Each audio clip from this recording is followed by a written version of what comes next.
Well, welcome everyone to the conference of Wittgenstein, age 1963. It is now Eugen Fischer, Wittgenstein's Non-Cognitivism, explained and vindicated. Vindicated, indeed.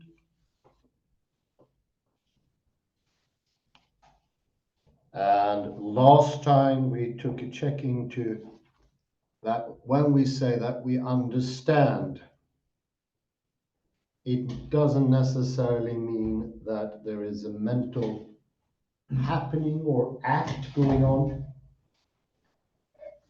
or something internal in means of the scarabee or the beetle box. Yeah, good idea, move it. Something hidden, something you can't mention or talk about. It is nothing unmentionable. As we said at an earlier stage, it's not a nothing, but neither it is a something which you cannot mention or say anything about. Something that carries no information whatsoever. Actually, that amounts to the very same thing.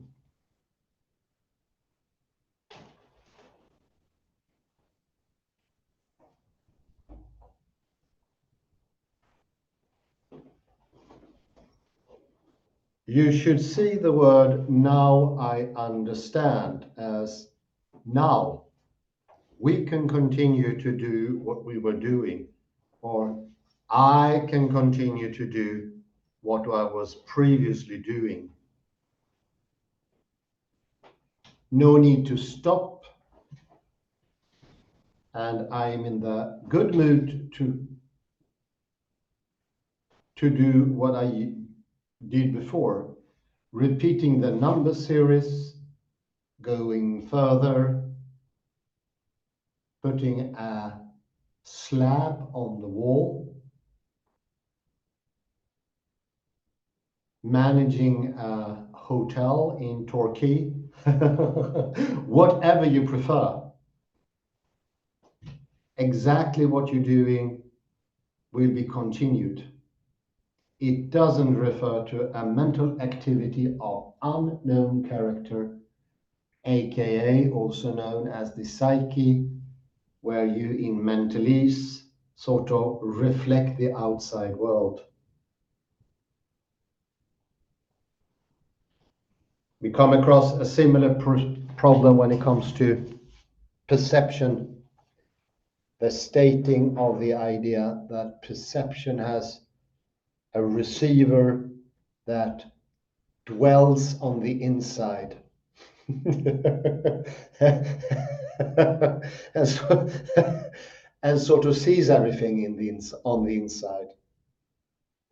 From the inside looking out, taking in. It's a very similar problem. And once it started, it deepens and becomes more and more troublesome.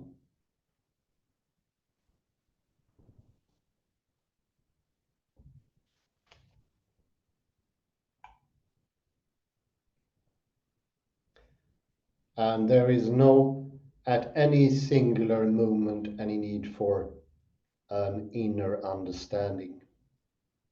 Although you express it that way. So, as I mentioned before, he tries to clarify what we already do. Not an adding of anything. Actually, there's in his books not even an explanation. Explanations are given by our helpers, Eugen Fischer and Franz's violin,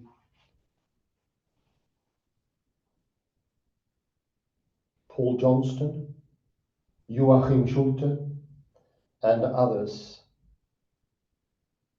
But in PI and Zettel, the brown book, the blue book, it's just sheer descriptions.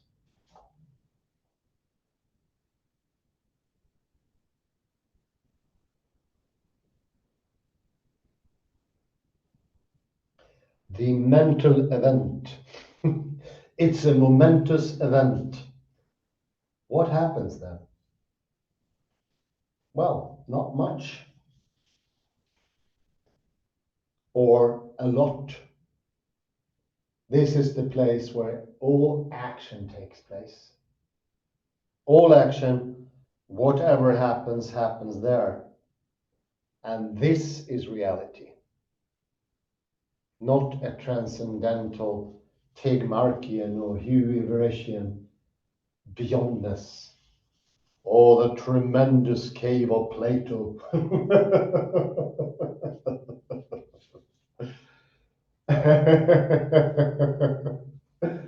Well, let's continue.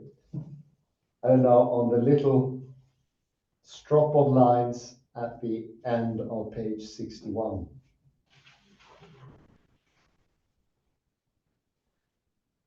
Thus, Wittgenstein momentarily feels there's a tension between assumptions that have to be honored only because he makes two more,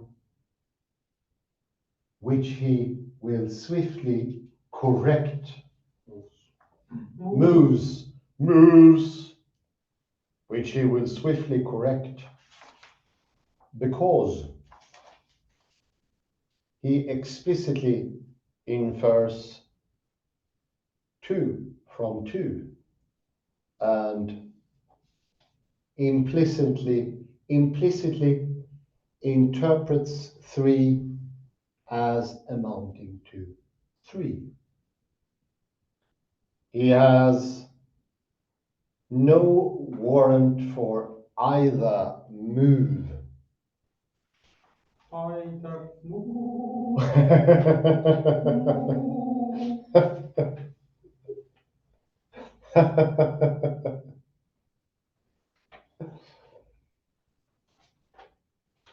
He is not aware of any such process as two takes to be hidden, and three takes him to report.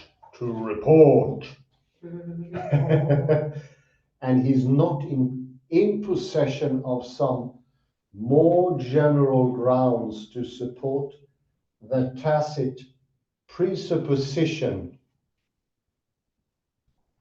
1-2 or I2,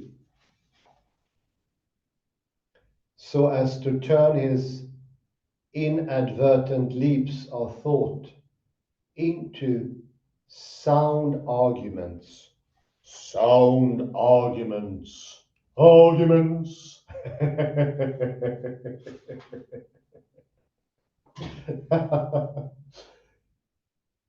Indeed, he repudiates 1-2 in equating understanding with a capacity.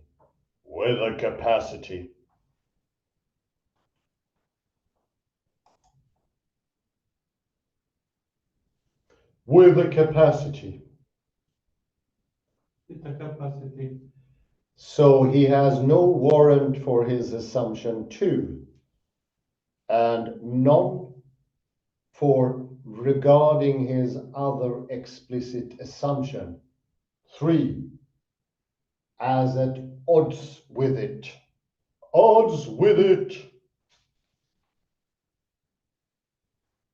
This illustrates at one go the two potentially complementary ways in which a reconciliation problem may be ill motivated.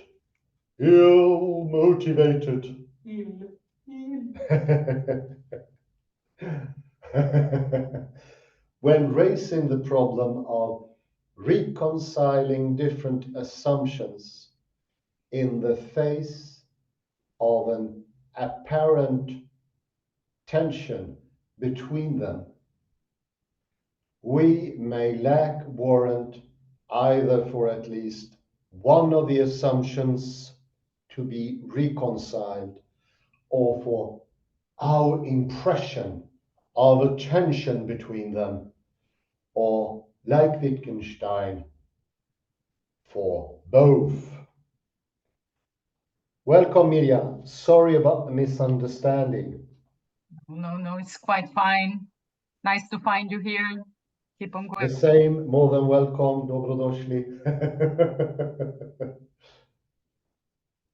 Such problems are pseudo problems in a common but philosophically neglected sense of that term.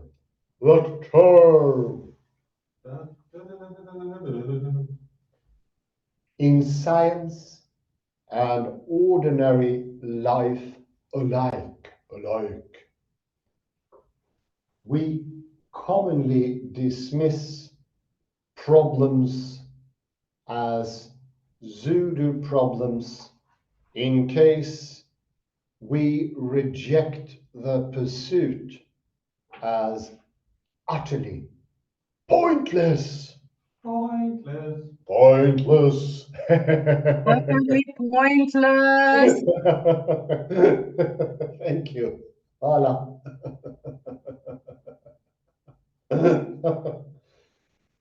Philosophers elaborating this notion usually focused on just one pertinent defect, on the meaninglessness of sentences.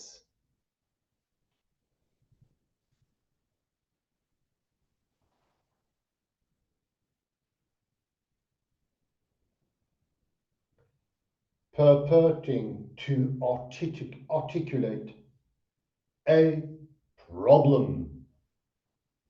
To articulate a problem. Problem, indeed. We are loaded with problems everywhere. Where do we got the problem?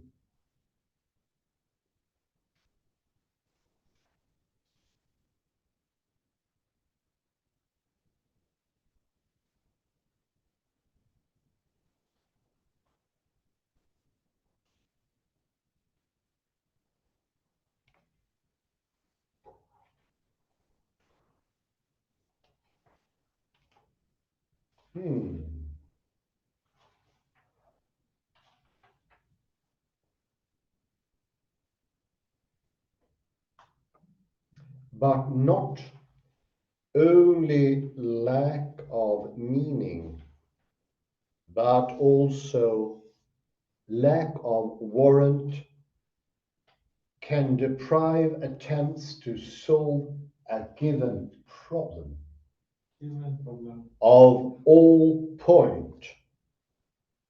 All point. It is utterly pointless for us to agonize about a reconciliation problem, not only when we are unable to give any meaning to the sentences articulating it,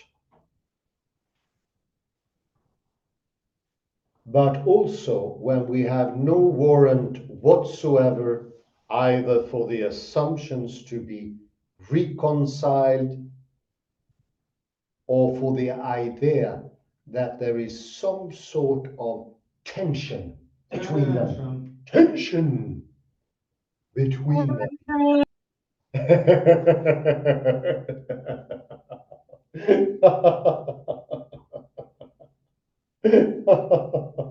Of course, a woman should add some tension.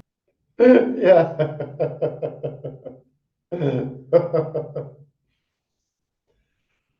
Warrant is, of course, a subject-relative notion.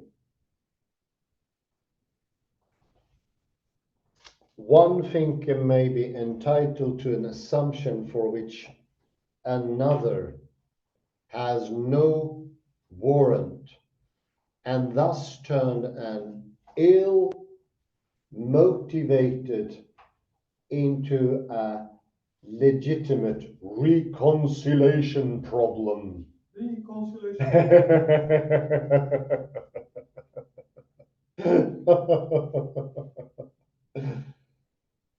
But this does not make for any practical difference between a lack of warrant and lack of meaning. Lack of meaning. Of meaning. Also, the latter can be remedied, namely by innovative linguistic legislation, which may be well motivated. Also, the bounds of sense are moving frontiers. I therefore propose to extend the use of the familiar label and regard ill-motivated reconciliation problems as one kind of pseudo problems.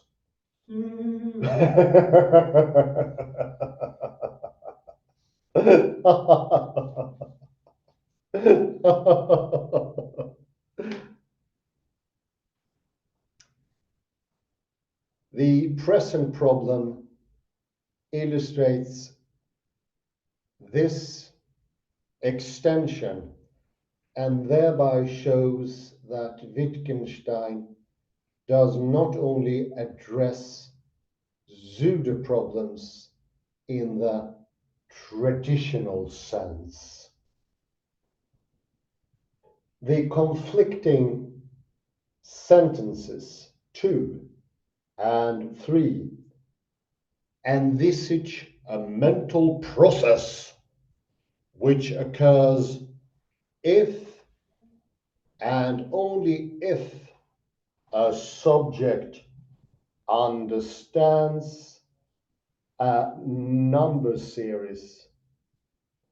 A process 3 claims the subject can identify, whereas 2 says he cannot. No. The idea that there is such a process as the one at issue is sufficiently meaningful to be capable of refutation, and Wittgenstein treats it as such. As such. Oh my God, what a long sentence.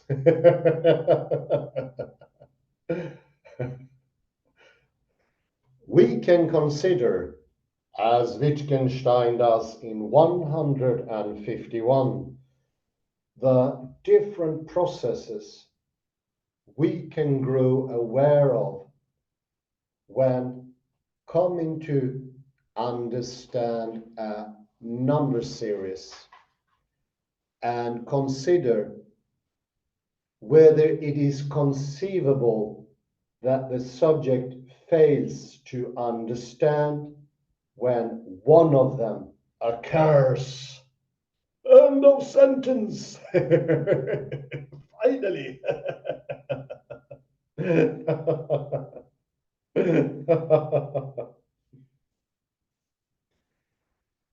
The problem arises as Wittgenstein momentarily refuses to accept the finding, 2, that there is no such process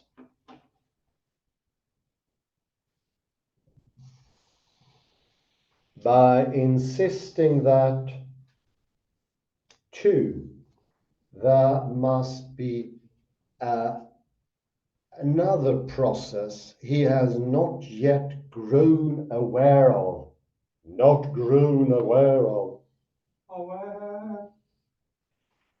It is actually Wittgenstein as an interlocutor. This I understood now.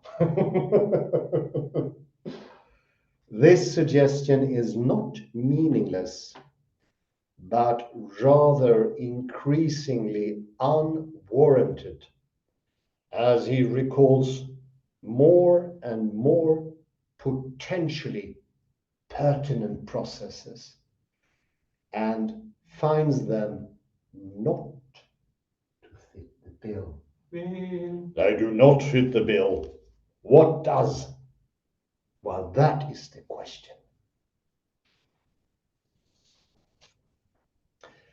Urges to misunderstand can systematically push us to countenance either such unwarranted ideas like 1, 2, 3, or meaningless conclusions, as in the related example analyzed in Fischer 2006. Either way, then they can push us to raise a whole range of pseudo problems.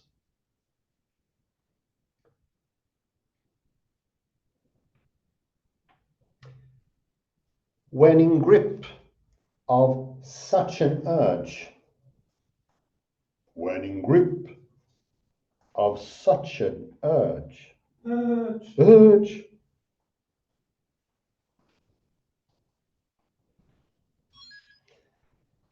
we cannot help but interpreting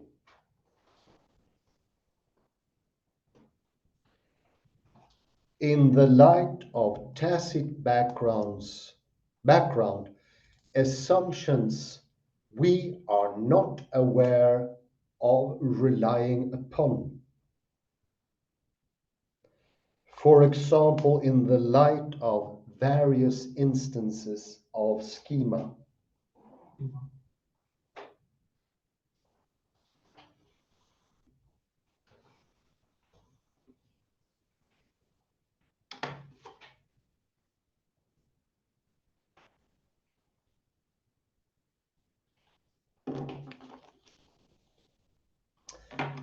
Thus, we systematically leap from truisms,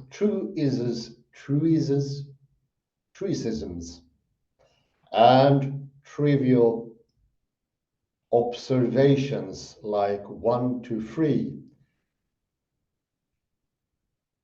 to conclusions that strike us as compelling, even though we have no warrant for them, like 1, 2, 3, or even though we are unable to give them any reasonable determinant meaning. Meaning. Meaning.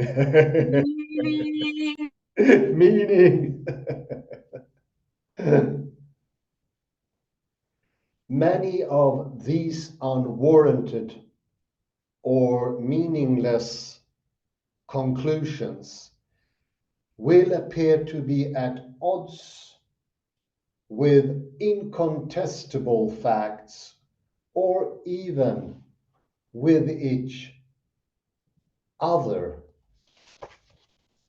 as are 1 and 2 and 3 respectively.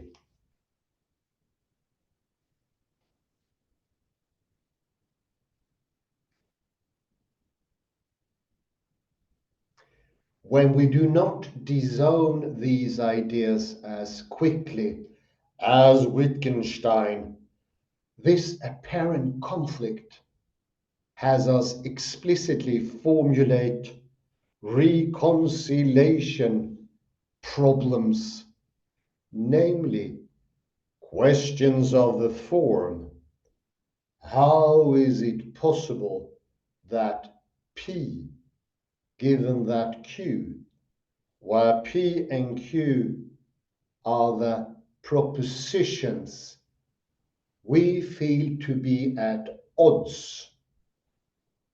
To be at odds.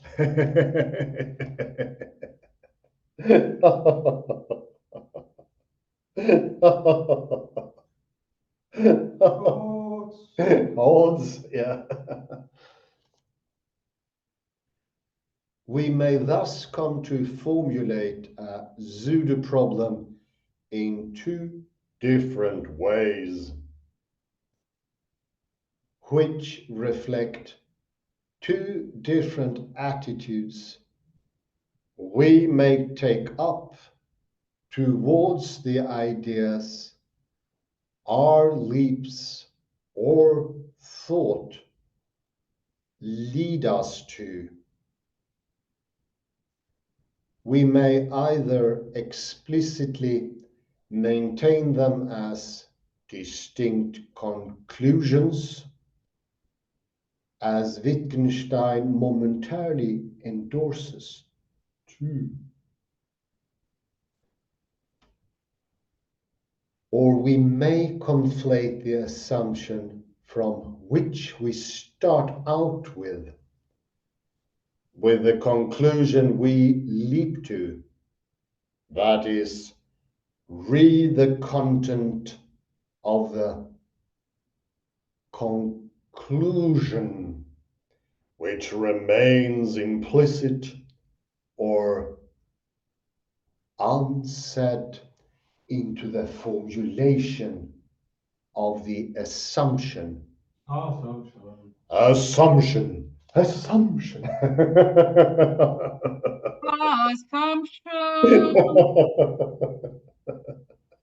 Assumption. As Wittgenstein manifestly interprets the truism as mounting to three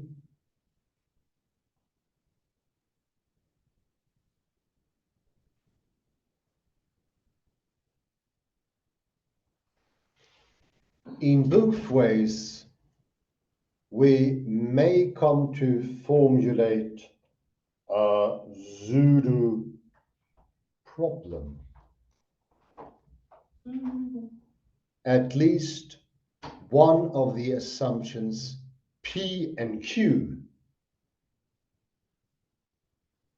to be reconciled may be unwarranted or meaningless conclusion of a leap of thought, which we explicitly maintain for all that.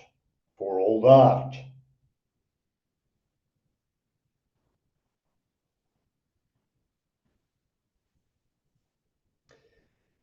Alternatively, P and Q may be truisms from which we leap to unwarranted or meaningless conclusions, truisms which do not even appear to be at odds as long as one does not conflate them with the latter conclusion. Either way, it is pointless for us to agonize about the tension between P and Q. P and Q.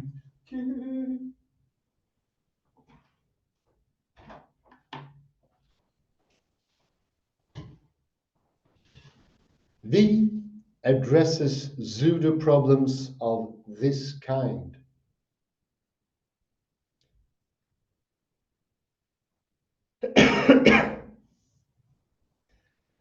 Reconciliation problems we raise when an urge to misunderstand has us leap to unwarranted or meaningless less conclusions apparently at odds with our beliefs or even incontestable facts. And this conflict disquiets us.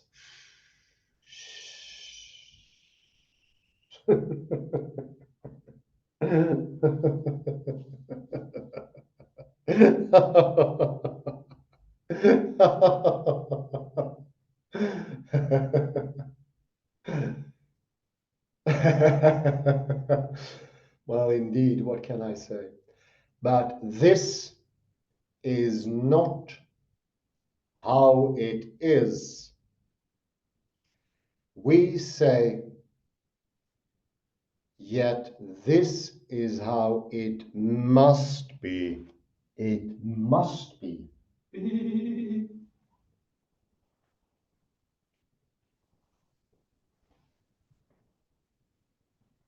It must be quite a difference.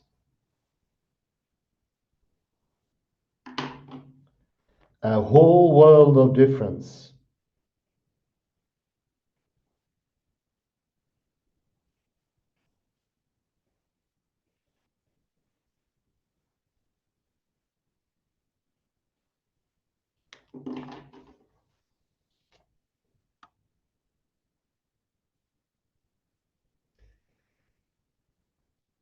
The present paper analyzed the problem about sudden understanding raised in PI 151 to 3.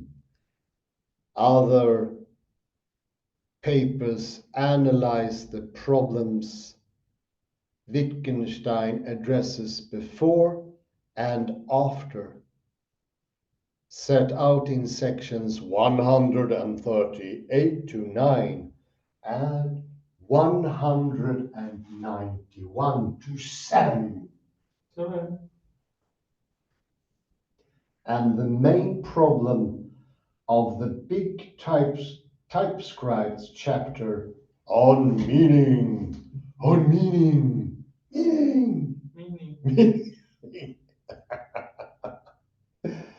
show that they are of the same kind. Kind.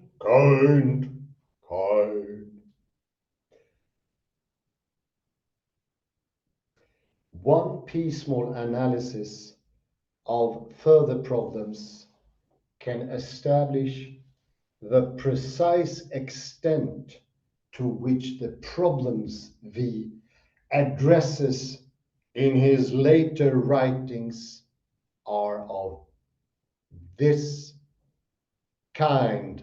Only piecemeal, nummy. Well, how about the Lussicat? What matters for present purposes is that his non-cognitive approach is warranted at least to the extent to which his problems are of this kind.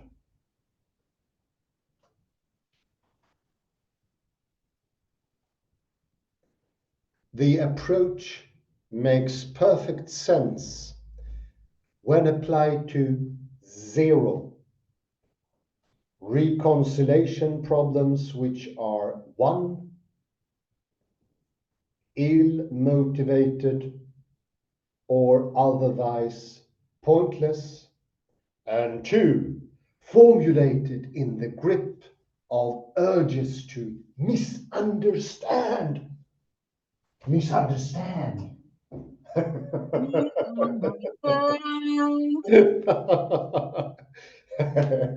Dobro, Milja, dobro.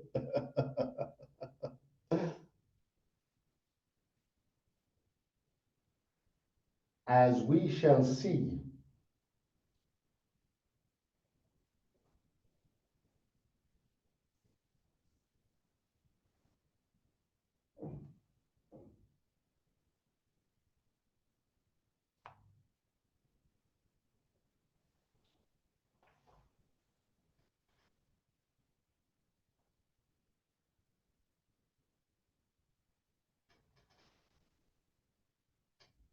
As we shall see,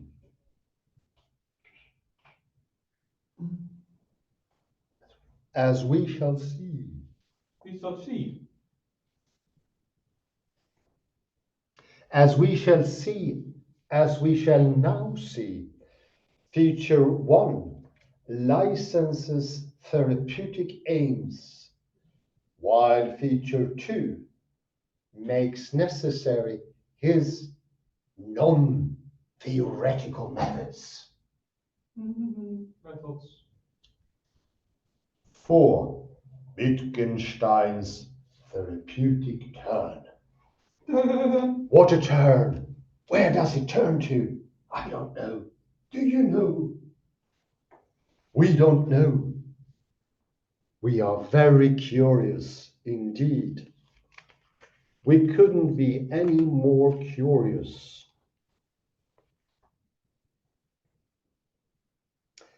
A common response to such problems is the construction of a philosophical theory that is to reconcile what apparently is at odds.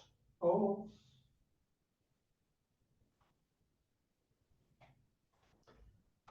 This reconciliatory aim is most prominent where philosophers explicitly maintain the substantive conclusions to which they leap from truisms and regard them as philosophical intuitions to be honored. honor. Well, that's a problem in a nutshell, or why not a problem in a beetle box?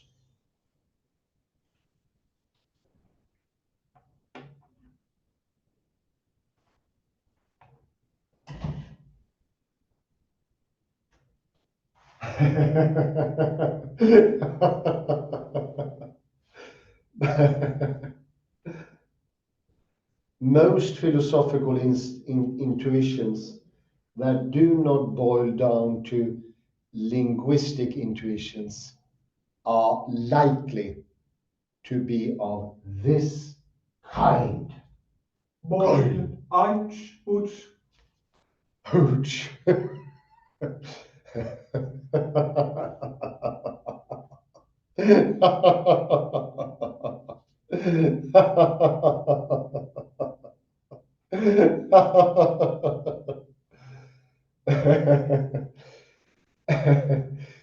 Many philosophical theories are explicitly meant to reconcile different such intuitions and salient facts, which the theory must accommodate. Accommodate. Accommodate.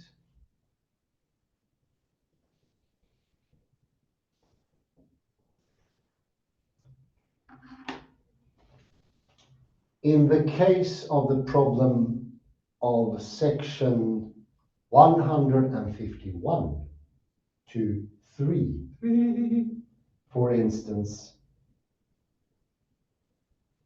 this response would take the shape of the development of a theory of hidden mental processes to solve the problem by explaining how it is possible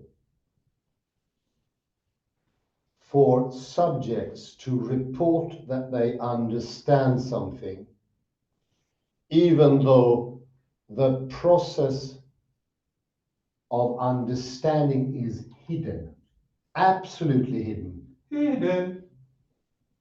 Cannot be talked of, cannot be mentioned, no words whatsoever. No action, no criterion, not even a beef.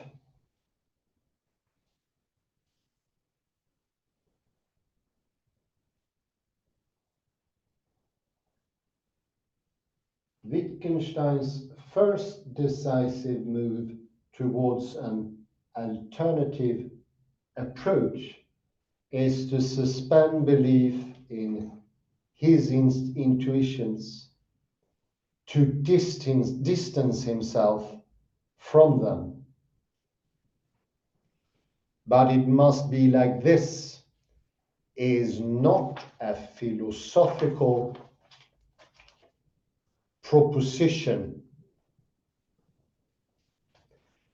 Instead of rushing to honor them by constructing a reconciliatory theory, he tries to regard his inclination to say this or that, and to find it compelling as just that, as inclinations or temptations.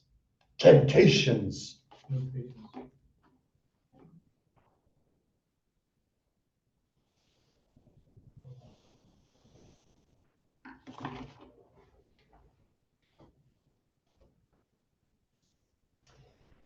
What we are tempted to say in such a case, of course, is of course not philosophy, but it is its raw material.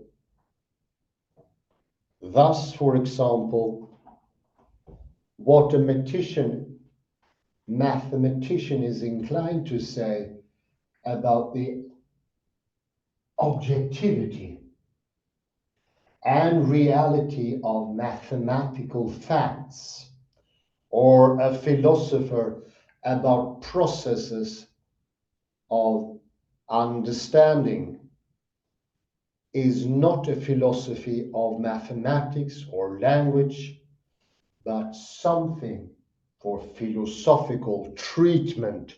Treatment!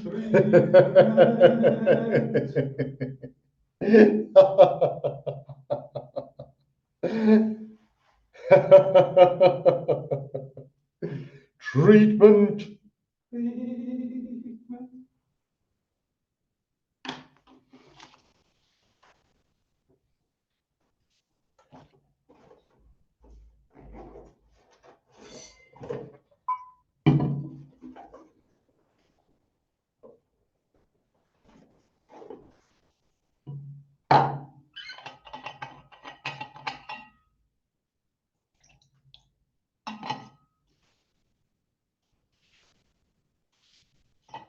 Treatment.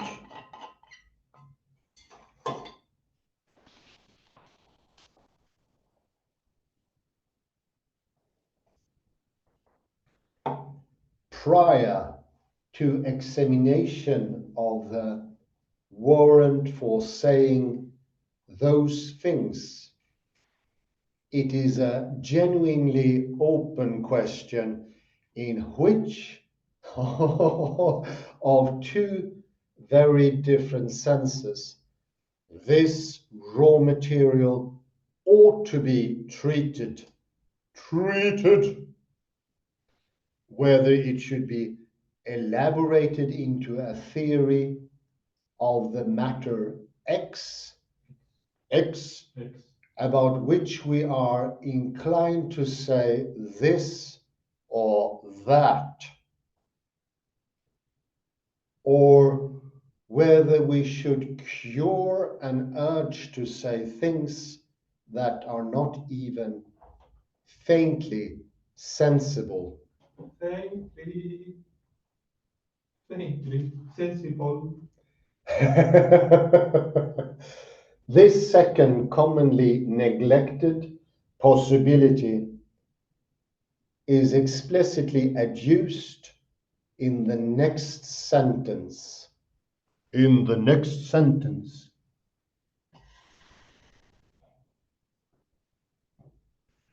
The philosopher's treatment of a question is like the treatment of an illness. Of an illness. Blah. Blah.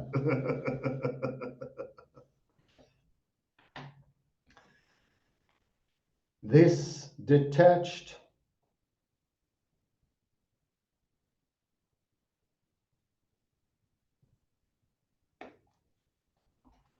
attitude makes it possible for Wittgenstein to soberly determine the content of and assess how his warrant for the things that strike him as intuitively plausible or compelling. Now ask yourselves, he enjoins himself, what do you know about these things? This detached attitude makes it possible for Wittgenstein to soberly determine, Soberly determine, not drunk, not with glug. Sincere answers to this question reveal systematically a lack of warrant, if not of meaning, and allow him to conceptualize the problems he believed to confront him as arising from misinterpretation. Misinterpretation.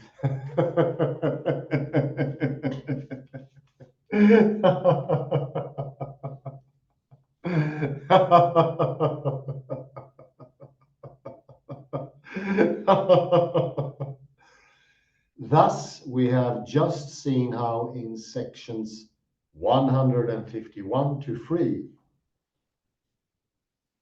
the misinterpretation of truisms leads Wittgenstein to formulate an ill-motivated reconciliation problem. Reconciliation problem. Reconciliation, reconciliation, reconciliation.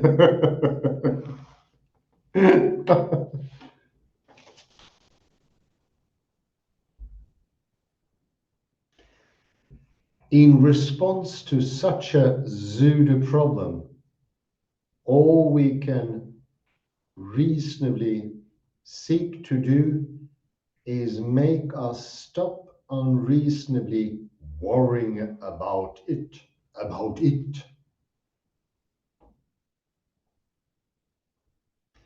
When we find it compelling, we are disquieted and desirous to solve it, namely, as we already noted, by means of a reconciliatory account that explains how both of the apparently conflicting assumptions can be true at the same time.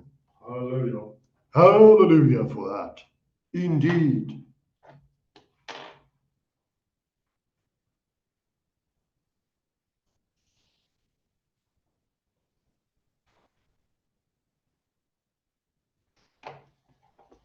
But where we can give no meaning to or lack the right to make either of two apparently conflicting assumptions, and where we lack the right to advance the hypothesis that they might jointly entail a contradiction or absurd conclusion, our disquiet is unwarranted. Unwarranted. Disquiet.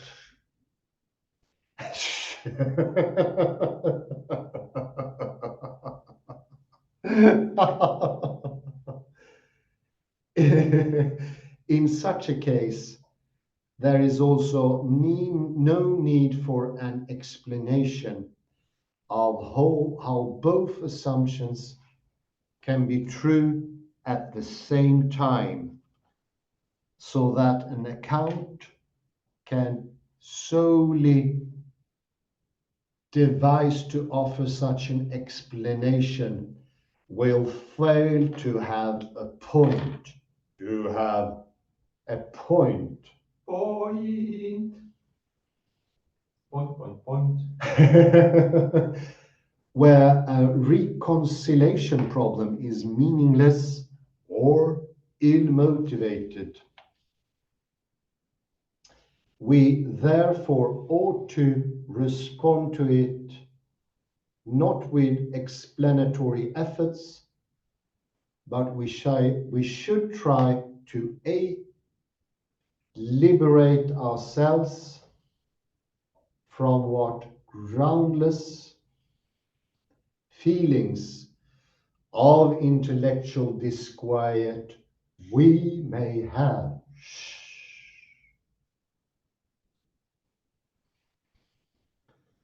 And B, to get ourselves into a position to give up without regret what pointless explanatory efforts we may have made.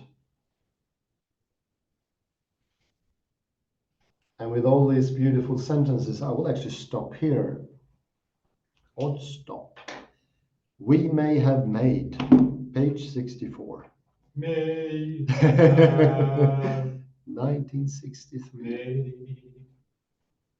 64. Was it 4? Let me see. Yes, 64. 64. No, 63 it is. No, 64. It is 63. I'm sorry, my fellow. This is the 64. second of the day. No. See here. 62 before? Yes, but this page is 64. Ah, yeah. Well, you were talking about the page. I was talking about the lecture. Uh-huh. It's 1963.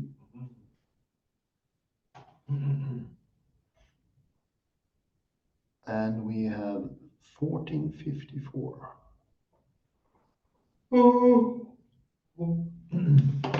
Well, let me start in the wrong end, as always with Wittgenstein. I stop at the bottom here. The last sentence I read, I think it would be rather good help.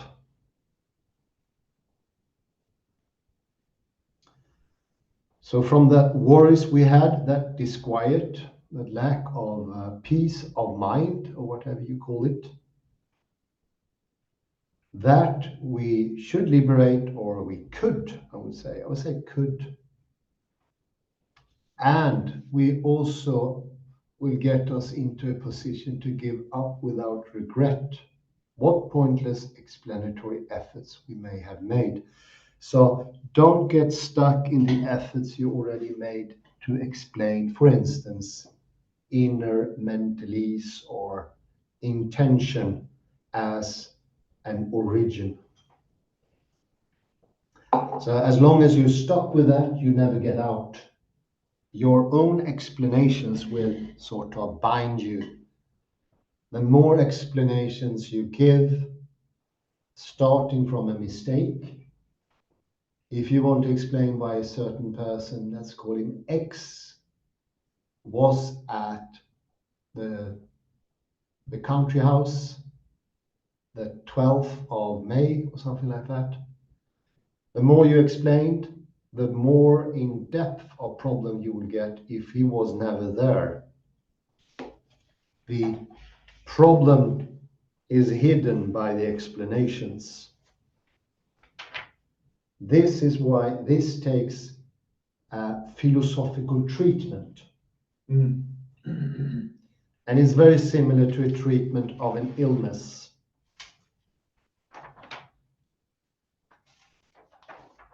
Yes. Go to page 62. 62. 62. Yes, voila. 62. Second paragraph.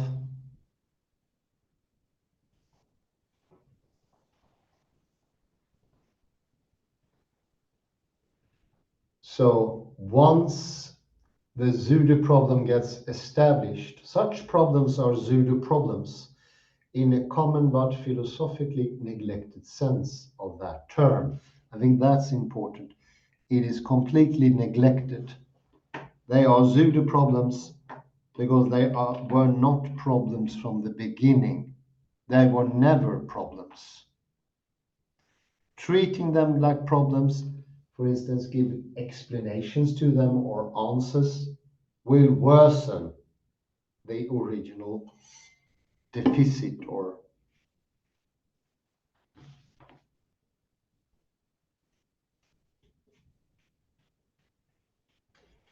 and as I mentioned earlier, Wittgenstein gives a lot of reconciliation problems as an example in PA.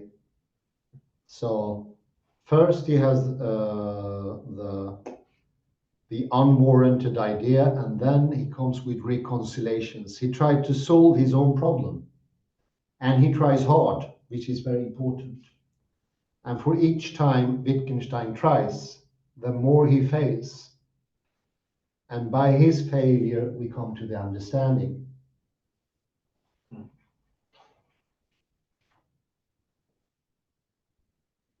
As we can see in paragraph 3,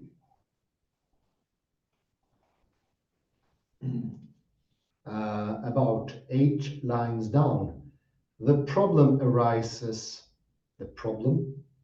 as Wittgenstein momentarily refuses to accept the finding, 2, that there is no such process, by insisting that, 2, there must be another process he has not yet grown aware of. So the first thing was, as we said, schema 1 or I. In that schema, there is a hidden mental feature, mentalese. Something within the mind we can never talk about, the original intention. And when that doesn't work, he says there is something in the present doing which you cannot observe that will solve it, but it is in the present. And here, of course, we are in the grip of the irrational. In the last paragraph, Kalle, if you go to that one, about line 4. In the grip. Yeah, exactly. Very good, thank you. When in the grip of such an urge, the urge is not a happenstance. It's an urge we cannot resist. Like a little boy or girl going into a candy store. The urge will be there. Nummy, nummy, nummy. Nummy, nummy, definitely. I think it's actually not a joke here. This is what he means, just to the point. It's an urge. It's not a thing that you normally see in writing. It's an urge. We cannot help interpreting everything in the light of tacit background assumptions. We are not aware, and this is very important, we are not aware on what we are relying on. We are always pointing, like Augustine, to some originary cause. We don't know why we do that, and we have no explanation for it. We do it automatically, before thinking. This is why it's called irrational or irrational. It's a bit like Mel Brooks' Frankenstein's monster, where the helpers went looking for a brain, and Frankenstein puts the brain into the monster, and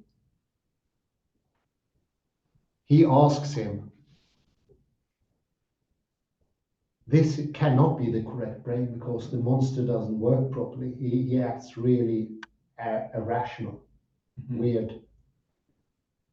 And the helper who you see here, the guy with the bad eye, he said his name was Abby something. Abby, he says? Yeah, Abby normal, I think. Well, you mean abnormal brain. Yes. And then he gets really mad and tries to strangle him. He took the wrong brain. He took an abnormal brain. Horrible things happen after that.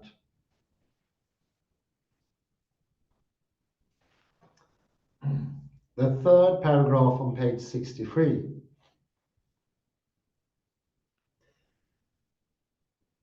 And I read a bit in. It's going to be at odds with our beliefs. This is why Wittgenstein is insisting on trying to cure or fix the problem by explanations.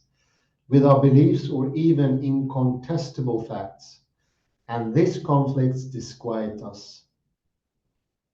And what do we say? But this isn't how it is. We say, yet this is how it must be. That makes a whole world of difference.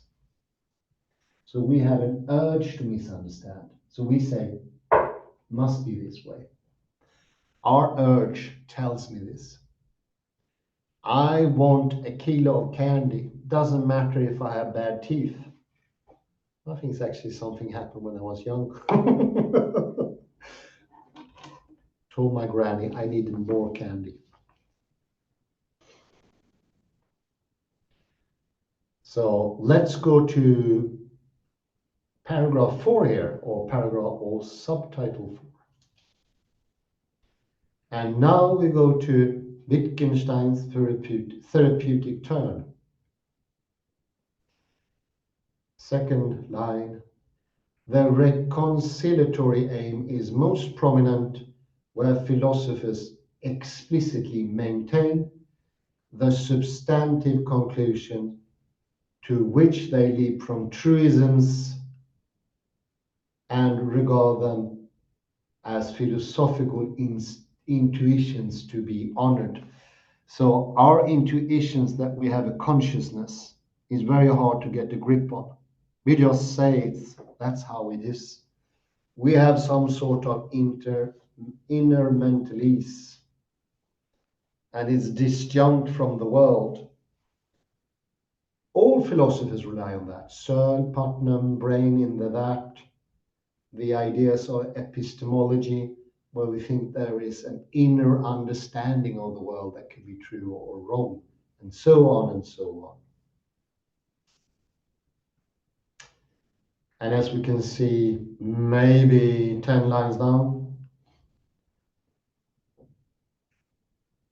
this response would take the shape of the development of a theory of hidden mental processes to solve the problem by explaining how it's possible for subjects to report that they understand something, even though the process of understanding is hidden.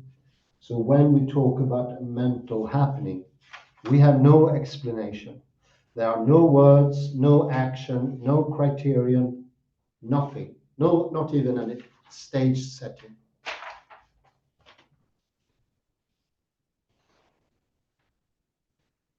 And part of the philosophical treatment is the invention of different solutions. So we try out the different solutions for the unbearable problem. And we come to the understanding, because we get cornered by the explanations, that it can actually happen that something can be inner and outer at the same time, or something similar. We get relief from our disquietude. That's the purpose. Kalle Lundahl, please. Page 63. Oh, 63. Other microphone. There go the microphone. I will take up the same sentence that you read on page 63 about the word hidden. Yeah. To solve the problem by explaining how it is possible for subjects to report that they understand something, even though the process of understanding is hidden. Yeah. And then I would emphasize, as last time, that there are two kinds of hiddenness. One is that the wrong hiddenness. Mm. What is the wrong hiddenness? The wrong hiddenness is that the supposed original cause Yeah. that you want to discover to any cost. For instance, Freud want to find the original cause of our problems. It would be sexuality in his case. And that's wrong kind of course because there is no original cause. No. The right, this is also the wrong kind of hiddenness. Yeah. But there is also a good kind of hiddenness. And that we had actually in the previous session with the last, it was here. Yes, here we have it. So this is, I think it's very good. If I understand correctly, maybe, now I understand, because understood, this is actually simultaneous. Yeah. When I understand something, I say, Heurek is perhaps not a good example, but because it's a past tense already. Well, perhaps it's a good term. You have a perfect sense there. There is something. So it's now I understand, but I also understand in the past. So the interwoven, present and past. Yeah. But you cannot actually see the past. Really. Well, Okay. in a way, but in a way, in a way not. Yeah, you can see from the action maybe what's left, but you cannot see. Or vice versa. It's actually I see only the past, but I don't see the now. No, but it's even better. So yeah, actually, yeah. In this case, the hiddenness is actually a good thing. Because in this case, it's like the Bohm's hiddenness, which is implicitness. Yeah.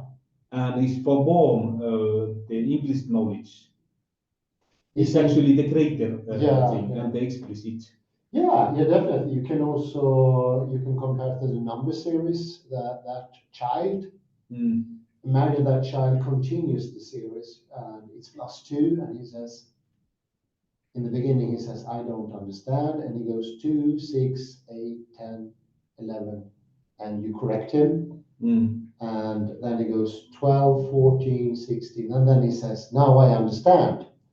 What understand means here, I continue the series. I don't stop. I say 16, 18, 20, 22. Something is done, and as you say, it's all also in the past. Yes, absolutely.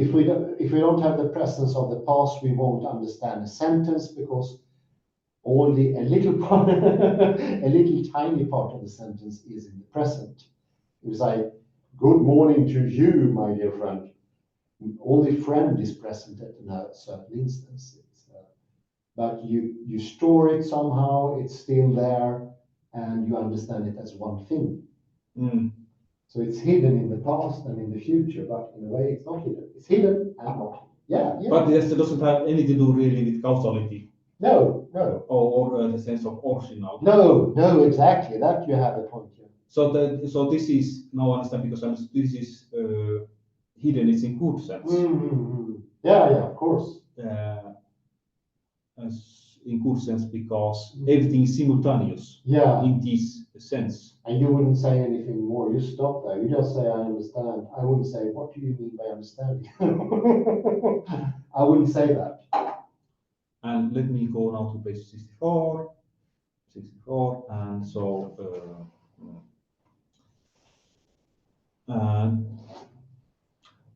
yes, I like this. I thought, for objectivity, that is what university today values above everything. Is objectivity. Yeah.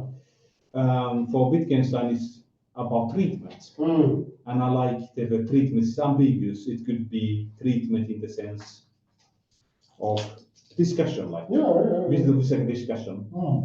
But here I think it actually has the meaning of medical meaning, treatment. Yeah. It's a bit like pharmacon. Yes.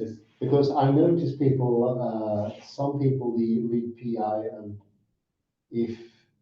because what included in the treatment by Wittgenstein is actually making the problem worse. He writes, he gives this, as we pointed out here, he gives these elaborate explanations, so to speak. And if you think those, if you think those explanations are good, which could happen, you are actually in worse problems. But that could actually happen, and I think it has happened. So yeah, pharmacon, or it's a sort of treatment. Yes, I could actually paraphrase by you. Excellent paraphrase. I like that. Treatment is so. So it's actually we could put quotation marks, equation marks. Yeah. As pharmacon, but also it has also the meaning of discussion. Yeah. And so objectivity for Wittgenstein is we understand objectivity as something out there somewhere. Yeah. Yeah, exactly. It's transcendental in some way. While Wittgenstein wants it as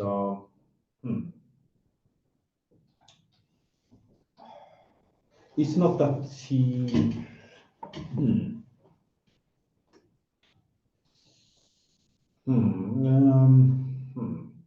How would you say for Wittgenstein objectivity?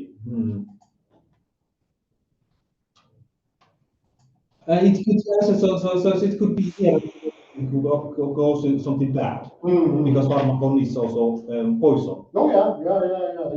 I wonder what the German original says. For what? For treatment. I think he's using different German words. Yes, I can come up with two directly. I wonder how often the word occurs in his text. Let me see. There, I found it at once. Good. We had luck. You see, the treatment, and it's actually underlined there, or in italics, you see? And now we go to the German text.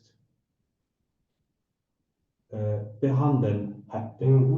Behandeln. Does it work in German? I don't know. Behandeln. Does it have the same ambiguity? You shouldn't ask. I do speak German, but not to that extent. Behandeln. Yeah, why not behandeln? I don't know. Well, we don't know. Could be. But in the next, but if you see this following sentence, it speaks of Krankheit, and there is no ambiguity about that. No, that wouldn't be no. So Krankheit is illness. So it's interesting. So for Wittgenstein, objectivity could be actually a Krankheit, illness. Yes, yeah, sure. Yeah, sure. Especially mathematics, which is mentioned here, and also in this text. It could be problematic in the end. I could continue here, but I don't know if.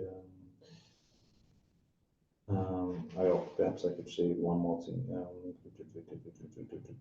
So this same page about these conflicting assumptions. Where did we have that phrase? Let me see conflict. There we have it. I understood that Fischer's point is that two explanations can be true at the same time, and we shouldn't. We should accept that. Yeah, that's that is the two assumptions can be true at the same time. Yeah, sure. Yeah. That's absolutely. But now let's give the word to Mirja. Mirja, please. Our lovely lady. Hello, Mirja. Otherwise, in the middle we can. I contact you. Mirja, come in. Yes, I managed to unmute myself.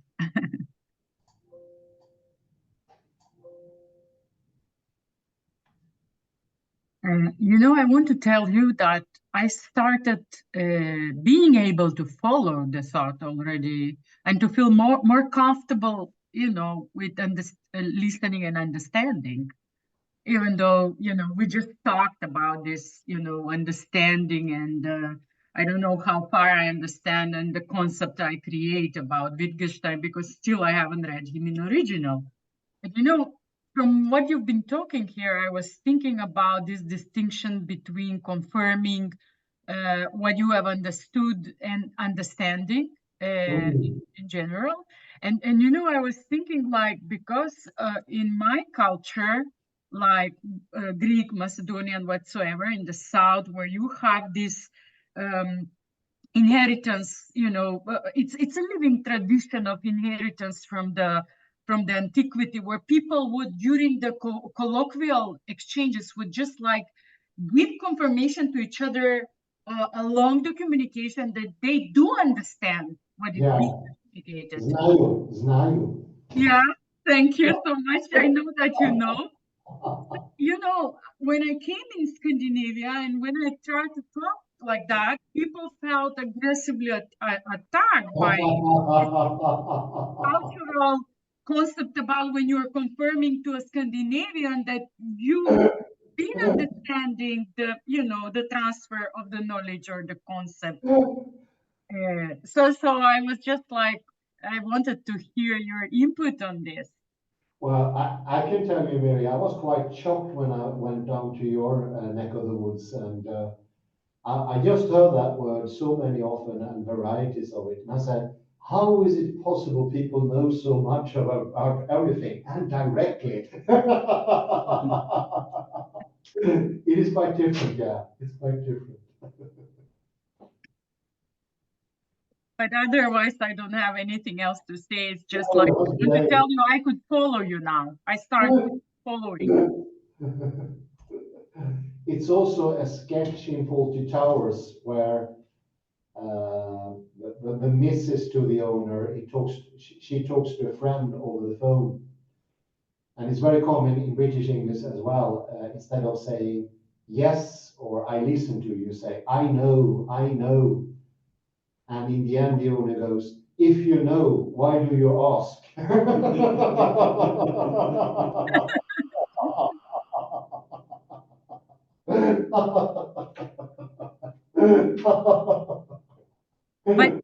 But I can tell you also, you know, in some other parts of Scandinavia, like Jutland, for example, has been a very distinct cultural unit.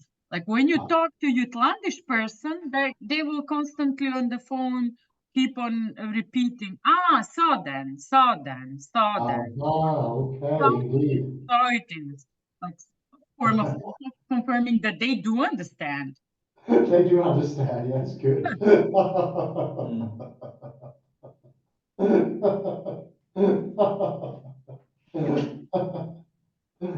Oh, very good. Thank you, Miriam.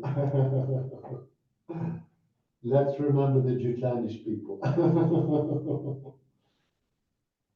Well, I say thank you very much. Thank you, Kalle Lundahl. Thank you, Miriam. Thank you, everyone, for listening in. And do not use this brain. Be normal.